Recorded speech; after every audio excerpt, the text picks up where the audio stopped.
আসসালামু আলাইকুম রহমতুল্লাহ। আমরা অনেকেই কিশোরগঞ্জ মিঠামইন সাবমার্সেবল রুট দেখতে যাই।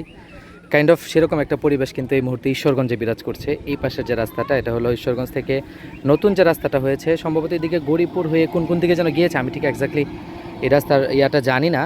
তো সেই রাস্তার দুই পাশে পুকুর এবং পুকুরগুলো ভরে এই অবস্থা হয়েছে। কিছুক্ষণ আগে আরও বেশি পরিমাণ পানি এই জায়গাতে ছিল, এখন কিছুটা পানি নেমে গিয়েছে। বিশেষ করে সকালের সময়টাতে এখানে দুর্দান্ত একটা পরিবেশ ছিল, অনেকটা বলা ছিল ওই সাবমার্সেবল রোডের একটা আকৃতি ধারণ করেছিল। এটা হলো ঈশ্বরগঞ্জ রেল স্টেশনের পাশে, তো রেল স্টেশনের ঠিক কাছেই একদম দেখেন, ঠিক আমরা সাবমার্সেবল রুমটা যেরকম দেখেছি বিশেষ করে ডুবো ডুবো অবস্থায়, সেই পরিস্থিতি কিন্তু এই জায়গাতে।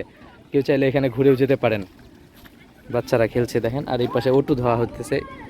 অটুকে শুইয়ে একদম ঘুম পাড়িয়ে তারপরে কাছ থেকে পানি, সেই পানি দিয়ে আসলে অটু ধোয়া হচ্ছে। দুর্দান্ত একটা পরিবেশ কিন্তু এই জায়গাতে এই মুহূর্তে বিরাজ করছে। আসসালামু আলাইকুম।